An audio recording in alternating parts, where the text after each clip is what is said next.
Hello everyone, I hope कि आप लोगों की नॉर्सेट की, आरआरबी की, एसजीपीजीए, केजीएमयू एंड पीजीए की तैयारी बहुत ही ज़्यादा अच्छे से चल रही होगी। तो इन सारे एग्जाम्स की तैयारी मैं आपको करवा रही हूँ। 120 क्वेश्चंस हम कर चुके हैं, 121 क्वेश्चन करेंगे। लास्ट टाइम मैंने आप लोगों से एक क्वेश्चन पूछा था, the best indicator for adequate ventilation in a patient on ventilator.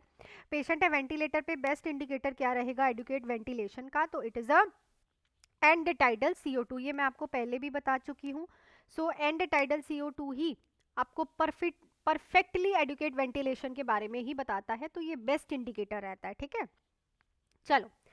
Patient after abdominal surgery has shallow breathing and restlessness. The nurse should assess first. तो patient है, abdominal surgery हुई है, shallow breathing कर रहा है patient, ठीक है, shallow breathing है और patient क्या है, restless है, ठीक है। तो पहला क्या असेस करेगा? Pain level, oxygen saturation, surgical site या फिर blood pressure. So it's a oxygen saturation. बेटा क्या रहेगा यहाँ पे राइट ऑप्शन? Oxygen saturation. देखो ऑब्वियसली सर्जरी हुई है, ये दोनों ही चीजें जो साइन किसकी तरफ कर रही हैं कि O2 जो है वो कम है, तो आपको ऑक्सीजन सेचुरेशन ही सबसे पहले देखनी है। नेक्स्ट है which condition cause metabolic alkalosis. इसमें से कौन सी कंडीशन मेटाबॉलिक एल्कलोसिस करेगी? Diarrhoea, renal failure, prolonged vomiting, diabetic ketoacidosis. So it is a prolonged vomiting. ठीक है, ऐसा क्यों?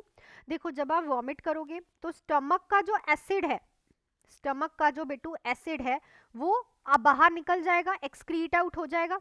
तो जब वो एक्सक्रीट आउट होगा, एक्सपेल आउट होगा, तो अंदर क्या रह जाएगा? ओनली एल्केलाइन सब्सटेंस, जिसकी वजह से एल्केलाइन इंक्रीज हो जाएगा। ठीक है, चलो। A child with severe asthma suddenly has silent chest, this finding indicate. Severe asthma वाले पेशेंट का साइलेंट चेस्ट है, ये क्या इंडिकेट करता है? Improvement, airway obstruction, lung collapse, impending respiratory failure. So it is a impending respiratory failure. अगर किसी भी पेशेंट में साइलेंट चेस्ट दिखाई दे रही है तो ये रेस्पिरेटरी फेलियर की तरफ इशारा करता है। नेक्स्ट है priority nursing action in a patient with suspected stroke is. Priority nursing action क्या रहता है पेशेंट में जिसको सस्पेक्टेड स्ट्रोक है, मे बी स्ट्रोक की प्रॉब्लम है? Check blood glucose, maintain airway, obtain CT scan, lower blood pressure. So it is a maintain करना airway. क्यों मेंटेन करना? बिकॉज यहाँ पे एस्पिरेशन के चांसेस बहुत ज़्यादा होते हैं क्योंकि गैग रिफ्लक्स एब्सेंट होता है, ठीक है, बिल्कुल भी स्टिमुलस नहीं होता है, तो मेंटेन करना एयरवे इज आर प्रायोरिटी, कहने का मतलब है। नेक्स्ट है patient on IV potassium chloride complains of burning at site, the nurse should first. Patient है IV KCl वाला, ठीक है, और बर्निंग्स हो रही है उसकी साइड पे, नर्स सबसे पहले क्या करेगी? Slow infusion rate, stop infusion immediately, apply warm compression, flush with saline. तो ऑब्वियसली क्या करोगे? स्लो करोगे इन्फ्यूजन रेट को, क्योंकि जब आप KCl बहुत तेज चलाते हो तो KCl से बहुत ज़्यादा इरिटेट करता है ब्लड वेसल को, ठीक है ना, इरिटेशन की वजह से ब्लड वेसल पे बर्निंग सेंसेशन फील होती है, तो स्लो करना होता है ट्रांसफ्यूजन रेट को। नेक्स्ट क्वेश्चन पे चलते हैं। उससे पहले आप लोग हमारे बैचेस में जुड़ सकते हैं इस नंबर पे कॉल मैसेज करके बेटा, ठीक है। क्विक थ्योरी बैच है और ऑल इन वन बैच है, 4 मंथ्स का 2499 एंड 6 मंथ्स का 3499। एक ओनली MCQs और टेस्ट सीरीज वाला बैच है जिसकी फीस है ओनली 999 फॉर 2 मंथ्स, ठीक है। अगर आपको थ्योरी, MCQs और test series and non nursing classes के लिए जुड़ना है तो आप इस पे ये बैचेस ज्वाइन कर सकते हो। और अगर आपकी थ्योरी कंप्लीट है, आपको बस MCQs के बारे में देखना है कि कैसे परफॉर्म किए जाए, कैसे कंफ्यूजन दूर किया जाए, तो ये बैच आप ज्वाइन कर सकते हो। सो आप देख सकते हो बैचेस पे रिव्यूज, और फटाफट से आप भी जुड़ सकते हो इस नंबर के मेरे साथ अपने डाउट्स क्लियर करके, कॉल करके, मैसेज करके, ठीक है। चलो नेक्स्ट देखते हैं। The most common electrolyte imbalance in diarrhoea. Most common electrolyte imbalance diarrhoea में कौन सा होता है? हाइपरनेट्रीमिया, हाइपोकेलीमिया, हाइपरकेलीमिया, हाइपरकेलीमिया। सो इट इज अ हाइपोकेलीमिया, ठीक है। हाइपोकेलीमिया क्यों? जब डायरिया होता है तो पोटाशियम लॉस बहुत ज्यादा होता है, जिसकी वजह से हाइपोकेलीमिया जो है हमें देखने को मिलता है।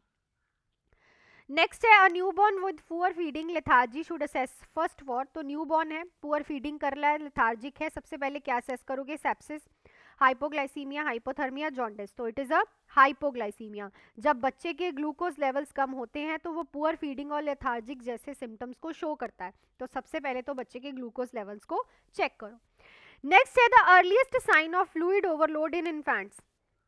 इन्फेंट में अर्लीस्ट साइन क्या होगा कि उसकी बॉडी में फ्लूइड ज्यादा है, oedema, bulging fontanelle, weight gain या फिर क्रैकल। अर्लीस्ट साइन, पहला sign that is a weight gain, सबसे पहला इन्होंने अर्लीस्ट पूछा है। एडिमा, बल्जिंग फॉन्टेनल्स और ये भी साइन है पर ये लेट साइन है, earliest is a weight gain. Next है patient receiving chemotherapy develop WBC count, low WBC count, the condition is called as. तो जब कीमोथेरेपी वाले पेशेंट का WBC काउंट कम हो जाता है तो इसको हम क्या बोलते हैं, anaemia, thrombocytopenia, neutropenia, pancytopenia. So it is a neutropenia. Neutropenia क्या है, WBC का काउंट क्या होना, कम होना। नेक्स्ट है the most effective method to prevent aspiration during feeding.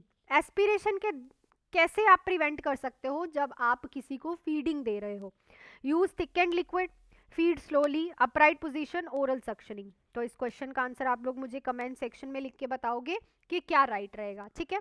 So I think आज सारे क्वेश्चन आप लोगों को बहुत अच्छे से क्लियर हो गए होंगे। अभी हम थोड़े इजी क्वेश्चंस कर रहे हैं, जैसे जैसे आगे बढ़ेंगे वैसे वैसे NCLEX based, scenario based questions करेंगे। टिल देन आप लोग मेरे साथ जुड़ सकते हो बैचेस में, नंबर पे कॉल मैसेज करके। एमसीक्यूज भी हैं भाई, एमसीक्यू वाला बैच भी है, थ्योरी प्लस एमसीक्यू वाला बैच भी है।